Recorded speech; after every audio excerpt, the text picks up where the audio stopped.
بسم الله الرحمن الرحيم. الحمد لله رب العالمين، والصلاة والسلام على سيد الأنبياء وخاتم المرسلين سيدنا ونبينا محمد وعلى آله الطاهرين المعصومين المنتجبين. اللهم صل على محمد وعلى محمد. Sisters and brothers, Assalamu alaikum wa rahmatullahi wa barakatuh.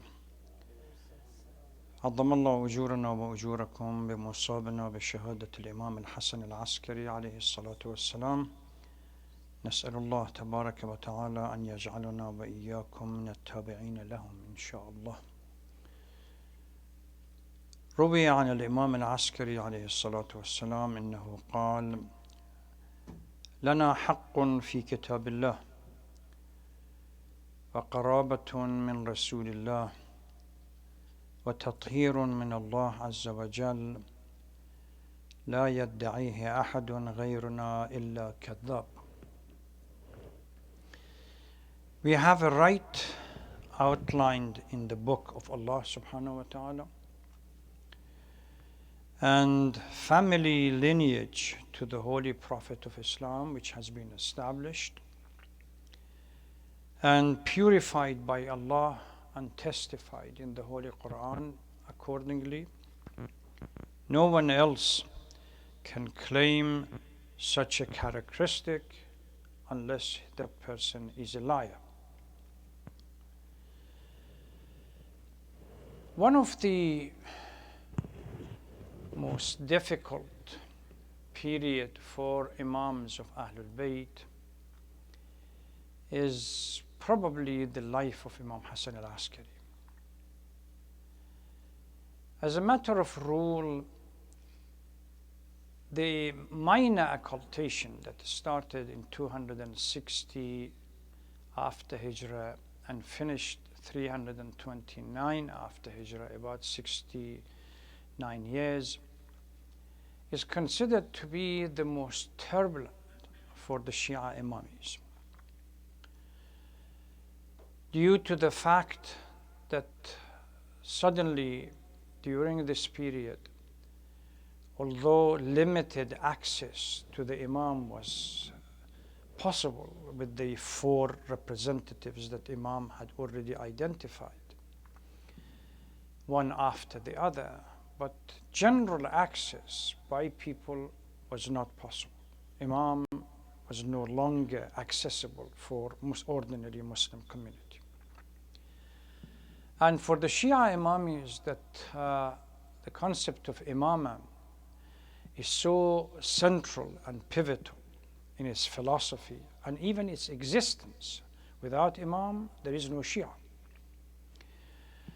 And the struggle that they have gone through during this period to establish themselves, it was the most turbulent time to find themselves having to go back to ground zero and establish a new identity for themselves, or at least redefine, to have a better understanding of the concept of imamah. If this was not bad enough, the fact that for the Shias, the Imam is no longer available, a number of crises that had developed during this period surfaced up.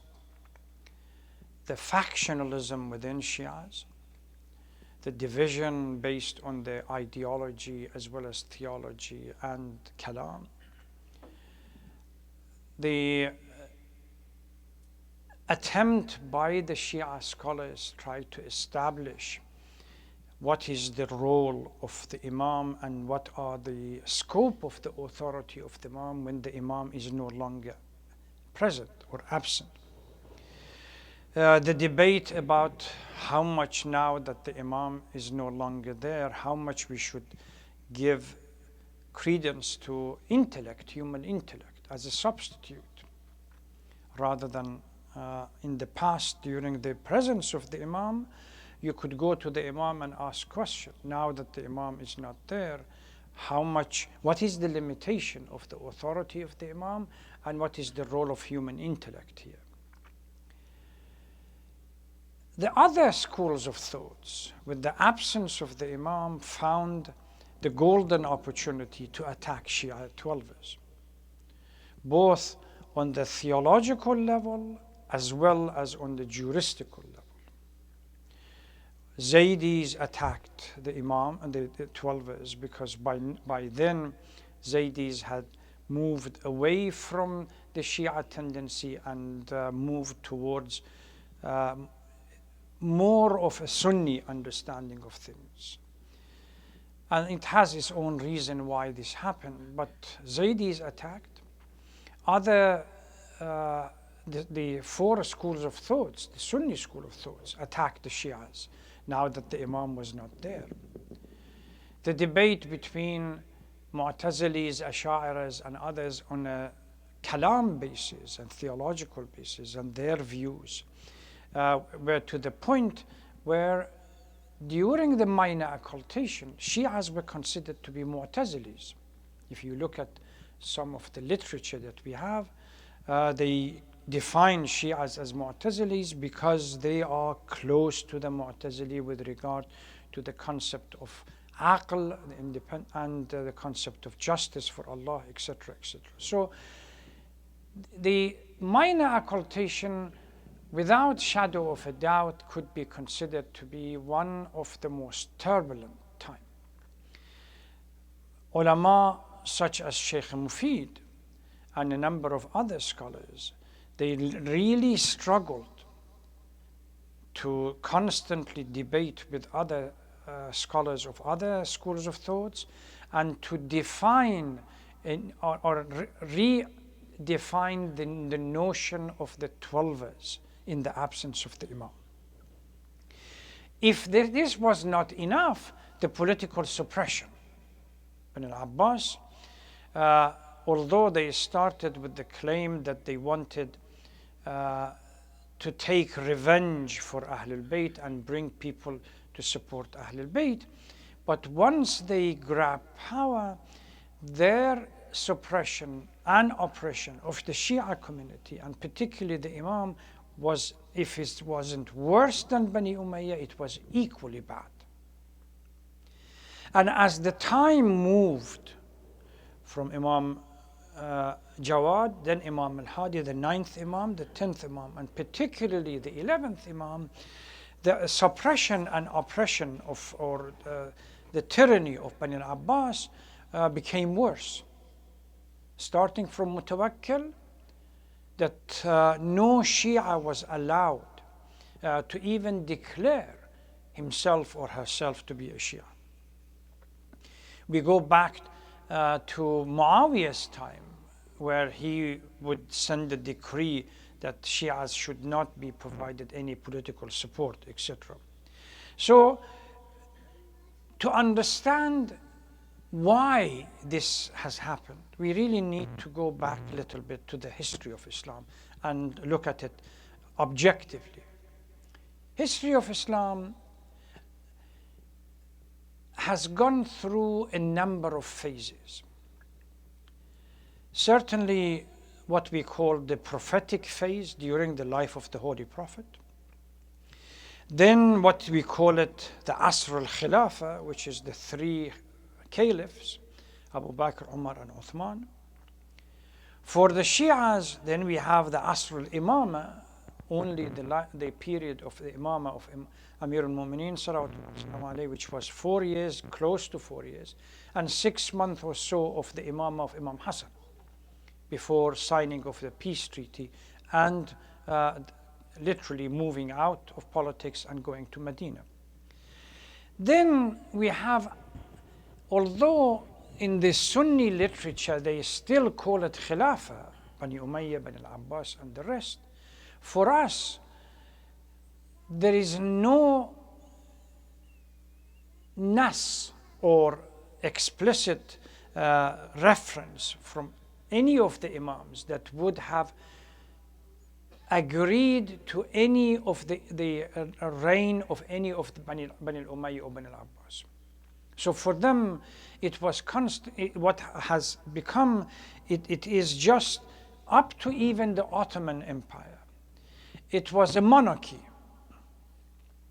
A monarchy that started from Muawiyah's time and ended in 1918 with the fall of the Ottoman Empire. Why? Because the only criteria, and this is the standard for monarchies, the only criteria for the successive person to come to power is either to be the son of the first or the previous king, or somehow related to the previous king from the same tribe.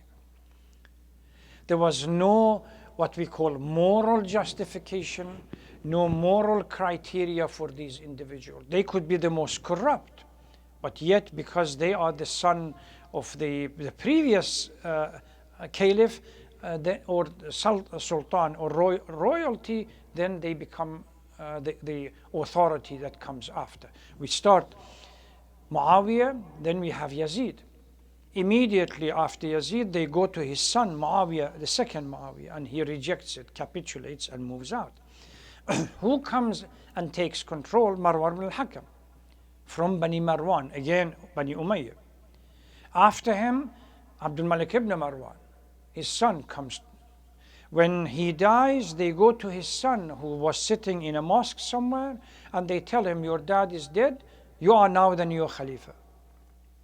The only credential is because Abdul Malik is the oldest son of Marwan ibn al-Hakam. After him, either one of his brothers or one of their sons, and until the end of Bani Umayyah. Bani al-Abbas, they say the same thing. Saffah comes to power as the first caliph. His brother Ja'far Dawaniqi al-Mansur comes to power, and after him the sons and the son of the sons, etc., etc. So, and this went on during the Ottomans that started from around 600 or 700 years ago, around 1300. The Ottoman Empire is again follows the same rule. During this period or these phases, we had a number of events taking place, a number of uprisings and factions appearing, a number of groups appearing that have ultimately fabrication and alteration. So all of these were happening during during these phases that we had. Imams during this period, this critical period, their responsibility was to protect Islam, first and foremost. During the life after Ashura, during the life of Imam Zain al-Abidin, Imam Muhammad al-Baqir, where the oppression to a degree subsided, gave them the opportunity to provide the basis for what we call an intellectual revolution. Imam Muhammad al-Baqir started from Imam Zain al-Abidin, but Muhammad al-Baqir and Ja'far al-Sadiq, they worked hard for it. If it wasn't for the work that they did, the concept of a Ja'fari school of theology or Ja'fari school of jurisprudence would not have existed. So they had to work hard and develop a strategy according to the conditions that prevailed. If the conditions were harsh, then naturally the Imams would not have come out publicly defending or at least supporting the revolutionary uprising and military attempt to topple these regimes. If the situation was not as harsh as the previous one, Mutawakkil raised the grave of Imam Hussein to the ground and plowed the whole area where nobody could even detect where was the grave. To the point that even if the site, anybody wanted to go and visit the site, they had to offer either their hands to be chopped or their legs to be chopped, all of this to prevent people from going to Karbala and visiting any of these sites. So during these oppressive times, particularly after Imam Rida salawatullah wasalam alayhi, we begin to notice, on the one hand, crisis developing within the Shia regarding the age of the Imam, the limit of the authority of the Imam. Imam Jawad salawatullah wasalam alayhi was around 6 years old when he was given the Imam, after the martyrdom of Imam Rida. Immediately the scholars in Baghdad and other places began to ask question, how can a child of 6 years, when they don't have a proper understanding of the Imam, a child of 6 years can become the Imam? They sent a delegation to go to Medina and ask this young boy that they say now is the Imam to answer critical questions about theology and everything else. So we have the issue of the Imamah. So what we have coming to the surface during the minor occultation, the root of it goes to at least few generations earlier, starting from Imam Jawad. And subhanallah, the policy of Bani al-Abbas somehow indirectly helped in preparing the mindset of Shia for eventual day where the Imam is no longer present and can be contacted by people. What did they do? They brought these Imam and put them under house arrest, limiting access to the Imam. This became extremely difficult during the life of Imam Muhammad al-Baqir, Imam Hasan Al Askari salawatullah wasalam alayhi. Imam Hasan Al Askari, on the one hand, through the hadith that I recited earlier, لنا حق في كتاب الله, publicly challenges Bani al-Abbas with this hadith. What he's saying, that all of these people who are claiming to be Khalifa and somehow in charge of the position of Ahlul Bayt or the Holy Prophet, representative of the Holy Prophet, they are liars. They don't have the credential. Why? Because there are 3 credentials needed for somebody to be the Imam. Number 1, لنا حق في كتاب الله. It has to be specified by the Book of Allah. The lineage directly to the Holy Prophet, and tathir and purification again by Allah subhanahu wa ta'ala. Ayatul tathir. We just read Hadith Kasa. There is a view that they say Ayatul tathir was revealed after Hadith Kasa. So anybody who does not have these credentials by default are considered to be a liar. So this is a direct challenge to the political authority of Bani al-Abbas. Why? There is a question as to why Bani al-Abbas suddenly became so antagonistic towards Shia, although Harun, the latter part of Harun's time, and Ma'mun in particular, the situation was much more relaxed towards the Shias. As I went through history, there are at least 2 major factors. Number 1, by the time of Imam Hasan Al Askari, Shia had grown to be a strong challenge to Bani al-Abbas in Iraq. There was not a corner of Iraq that there was no uprising by Shias. Even Ma'mun took Imam Rida to Marv or Khurasan, thinking that with Imam Rida being within the court, the uprising of the Shia could be pacified. We had Shia uprising within Arabian Peninsula, within Bahrain, within Basra, within Kufa, within Baghdad itself, even going towards east, Ray, Qom, and so on. So Shia became a strong community and constantly rising up against Bani al-Abbas. This threatened the political base of Bani al-Abbas. Shia, by asking Imam Rida to go to Khurasan, where Ma'mun was not able to pacify, they thought the only way that they could pacify the Shia community is to remove the Imam from the Shia community so that the imam would not direct the uprising. They thought that imams are directing the uprising, although after Ashura, no imam participated in any battle or directly supported any political uprising, because they knew the political base does not exist, and all of these military uprising they're going to fail as they happen. So number one factor is the fact that Shia had grown so powerful within the area of Bani al-Abbas, particularly in Iraq, that Bani al-Abbas felt threatened by the Shia, and the only way that they could they thought they could pacify the Shia was by removing the imam from being in contact with people. And this is why the division of the Shia during that period of time cost the Shia so much. If they could have united and launch an attack, united attack against Bani al-Abbas, they could have destroyed them.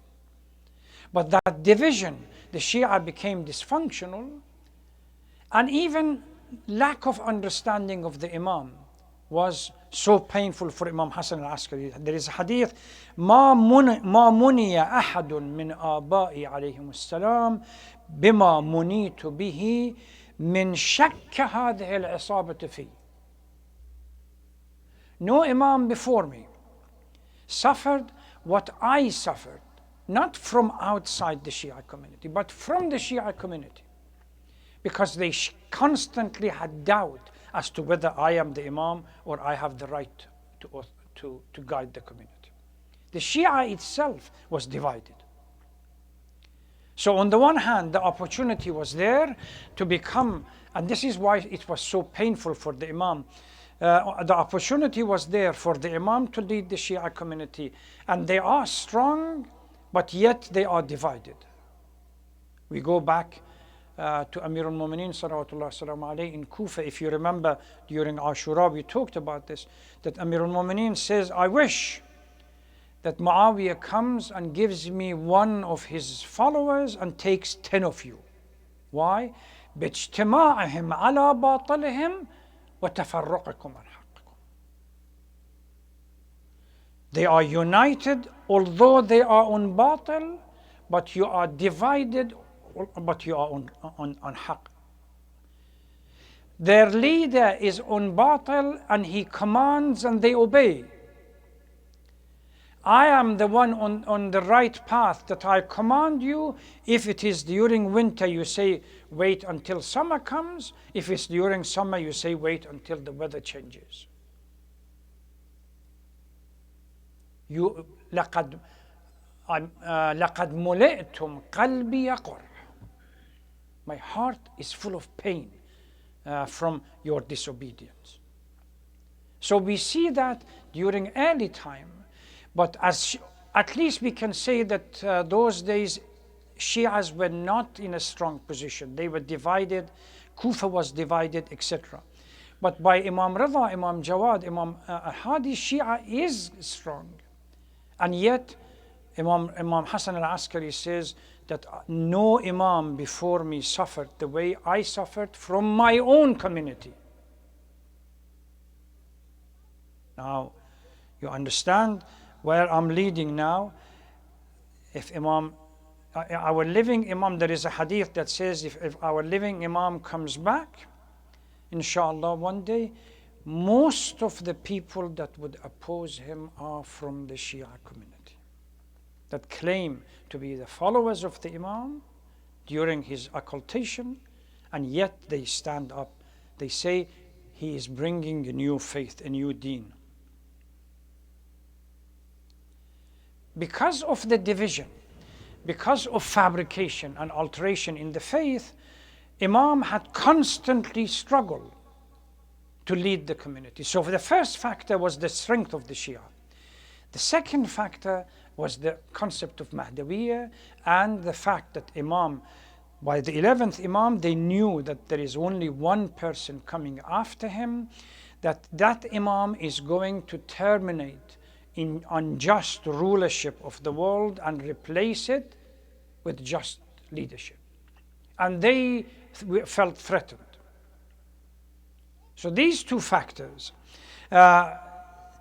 these corrupt leaders constantly kept an eye and a watch and a spy and informers within the household of Imam Hasan Al Askari, in particular to see whether if there was a female pregnant, if there was due, what the pregnancy delivery was it a boy? Which reminds one of the story of Fir'aun and Musa, where Fir'aun threatened, he was in a dream that he had that there is somebody coming from Bani Israel that terminates your power. A boy went after every single boy. Similar kind of things happened within the Bani al-Abbas period. So these two factors, the strength of the Shia and as well as the getting close to the coming of the 12th Imam, caused Bani al-Abbas leadership to be extremely harsh with the Shia community, but particularly with the Imam. There is a story from Imam Hasan Al Askari salawatullah salam alayhi. People couldn't go to his place, and previously it was his house or somebody else. So they would decide to go and wait on the Imam Hasan Al Askari had to go to the court of Bani al-Abbas at least twice a week, Mondays and Thursdays, to literally say, Assalamu alaikum, I'm still here, to report of his presence. So these Shias decided, well, since we are unable to go to his house, how about if we were to stand on the way as he passes by, we say salam to him. Imam knew of this what is going to happen, sends a letter through his own disciples. Tell these people to, even if you see me passing by, don't acknowledge my presence. Don't say salam. Why? Because you are not safe. Your life cannot be protected. Oppression is so hard and so harsh that even somebody saying salam to Imam Hasan Al Askari was detrimental to their life. And Imam knew about it and sends a letter to these people not to acknowledge him when they see him on the street as he goes to the court, to simply says to report that I'm around.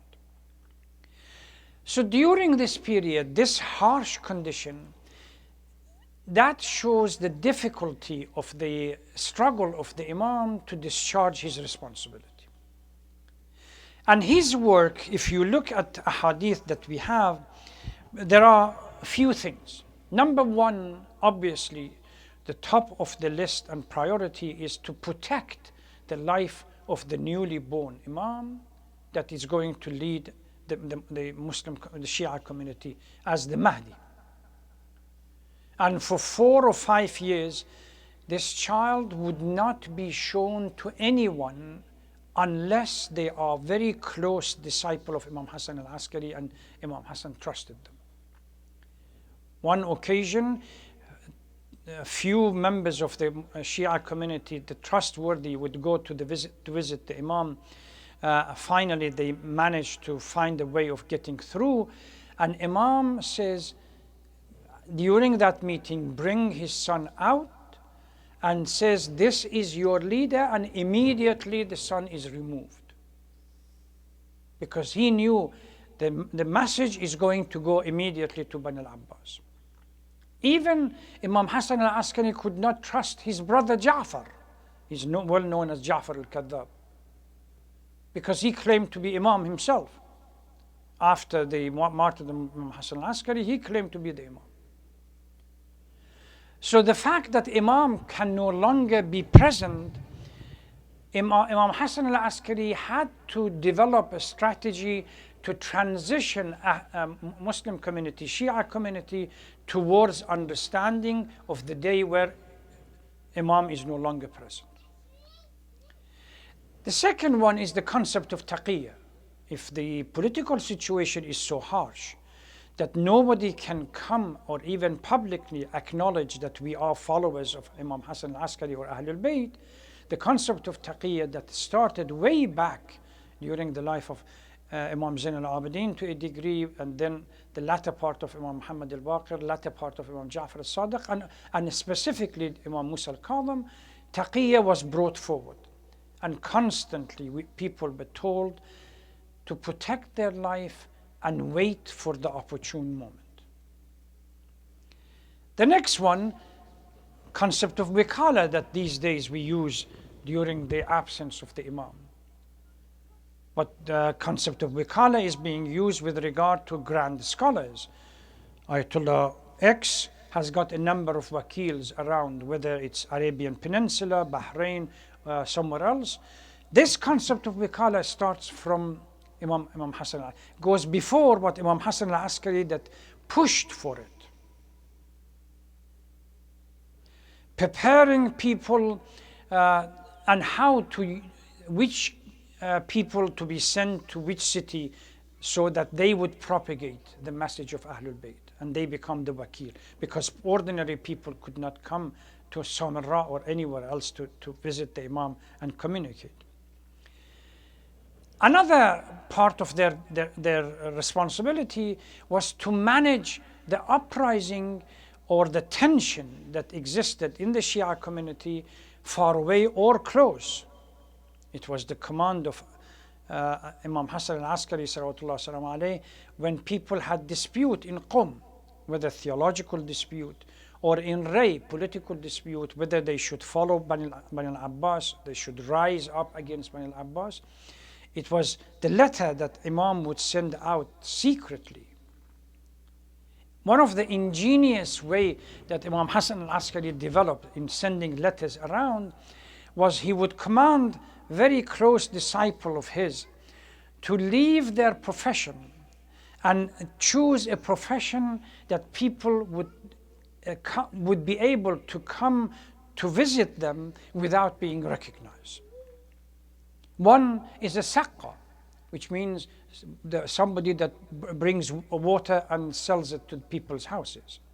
So this guy fills up buckets of water and goes to people's houses, goes to the people that are Shias. And through this exchange of water, people can give a letter, khums or whatever it is, to this individual to take it to Imam. Another one that became one of the disciples of Imam, our living Imam, during the occultation, Imam Hasan Al Askari commanded him to become seller of oil, sell oil. So this person has to transport oil in containers. Imam would tell him to create some kind of a reservoir under the bucket of the oil where letters can be put and exchanged, taken to people. People would give the letter, Imam would respond to the letter and give it to them. Or become khabbaz, bread maker or bread seller. So people would come to buy bread, and this is a special disciple of Imam Hasan Al Askari. They would ask questions. He would take them back to the Imam and bring forward the answer. Or if they have money to give to the Imam, khums, zakat, or anything else, sadaqat, are given to these individuals. During the minor occultation, the same style of wikala was used as a one person communicating with individual. Another one was how to lead the community in a manner that the spies and the informers of Bani al-Abbas would not be able to find anything against the leadership of the community outside that would destroy the community. And they manage, and somehow, I have gone through the list of scholars or students of Imam Hasan Al Askari. Up to 100 have been recorded in history. 100 people have been brought up by Imam Hasan Al Askari as his close students. And I'm trying, as a student, find it extremely difficult when the situation is being politically so harsh, how did Imam Hasan Al Askari manage to teach these students without letting Bani al-Abbas know that these people were coming in to learn and take the message and propagate? I don't know how much people will remember during Saddam's time. Hawza was paralyzed when Saddam gave order that no scholarly debate, no lectures, nothing to be given. Every scholar literally went underground. You only managed to find 2 or 3 people that could come to your house and listen to you. Ordinary people were afraid for their lives. During that period, Imam Hasan Al Askari, despite all the pressure, despite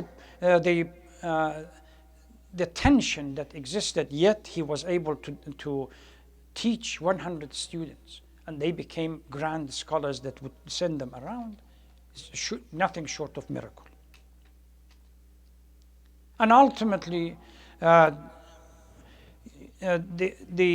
last Al-Mu'tamad Al-Abbasi, that was the Khalif from 256 to 279, poisoned the Imam because he could not get something that would justify and the oppression against them. The policy of that previous policy, they were all followed, that either Imam would be killed or he would be poisoned.